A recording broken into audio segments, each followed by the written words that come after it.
Hello and welcome to our 5th episode of Feed the Flame. Woo! Feed the Flame is where we interview former or current student athletes to get an insight on their experiences relating to our monthly themes. I am Giselle. And I'm Megan. We are your interviewers for this episode. Today we are grateful to have Hong Kong Olympic swimmer Camille Cheng join us this week to talk about our theme, the season to be jolly.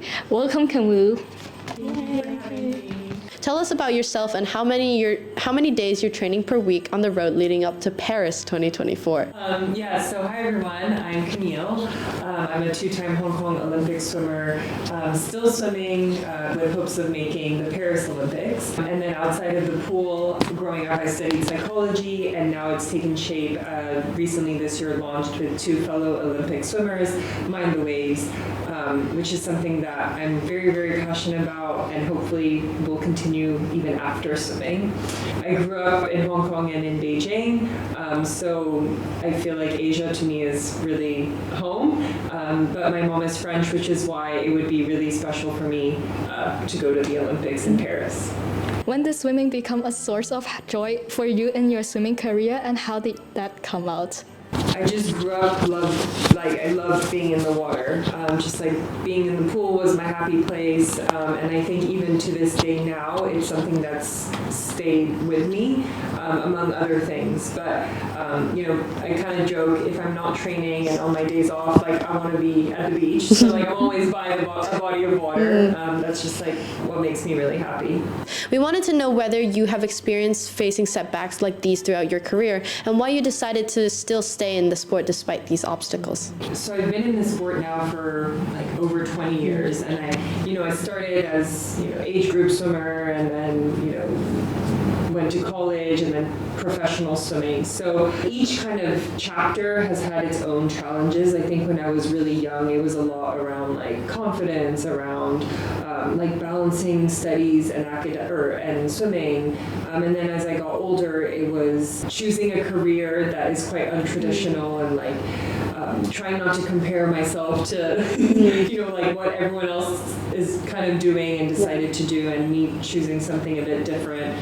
And then also, that transition from swimming as something that was so much joy and for fun into something that actually now, as a professional, it's also your work. Mm-hmm. And so there's a lot of other responsibilities that you kind of that I had to take on that I didn't have to before. So that kind of transition, dealing with injuries, dealing with plateaus, not going best times as often when you get older. I think it's just a roller coaster. The reason I'm still in the sport is because I feel like I'm still learning.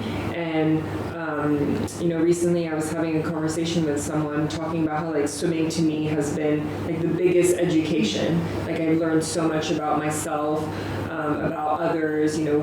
People say swimming is an individual sport, but I think swimmers would say it's also a team sport. You need your team, your coaches, your family. And so there's still stuff for me that I feel like I'm learning and gaining in this sport. So as a student athlete, or even now as an elite athlete, how did swimming improve your mental health and help you look for the joyous moments in your life outside the pool? Mm-hmm. I feel like when it comes to athlete and mental health, it kind of has this good and bad, what's it called, tug and pull. Because I think there's some times where the swimming has actually helped a lot, with my mental health, just the support system, moving your body, finding something, that you're good at and what it's done for your confidence, your self-appreciation, all of those things. And then I feel like my mental health has sometimes been really poor because of swimming, around the identity. If you take away swimming, who am I? And I think a lot more athletes are talking about, especially at the Olympic level, the post-Olympic slump or the post-Olympic depression, after they experience this high, if they quit, if they retire, if they have injuries and they aren't in there able to compete, who are they? I guess challenges and setbacks. It's also taught me how to take better care of my mental health. It helped me figure out, who I am outside of sport as well. It helped helped me find a better balance. It helped me figure out like, how do I want to show up and be remembered, not just for like my swimming performances, but beyond that, how can I use my platform as a swimmer to do things beyond, being in the swimming pool. Also, a lot of the things that you learn as an athlete around, just like work ethic and all of these things are things that will stay with you beyond the sport. So what is your take on the current difficulties that student athletes may face, such as being burnt out or overwork, that hinders their enjoyment of their respective sports? Yeah, I think for me, I have a lot of opportunity to still interact with the younger generations of athletes. And I think one of the biggest things that I hear is just the amount of stress to perform, and not just perform in their athlete lives, but on top of that, in academics and like all the other extracurriculars that they have to do, and the pressure to do well so that they can get into a good university.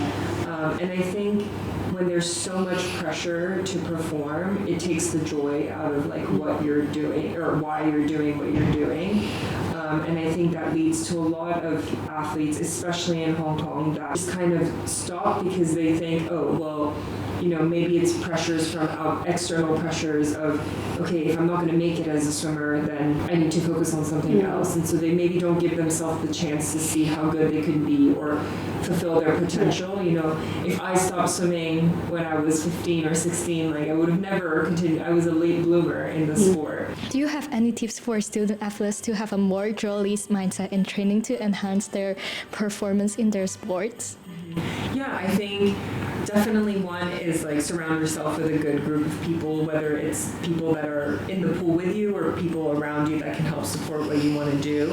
I think for me personally, one of the big things has been like motivation and self-talk, like really check in with the self-talk that you have. Not every day is going to be a good day. Not every day is going to be an easy day. And it's okay to, like sometimes ask for a break, take a step back, not perform well.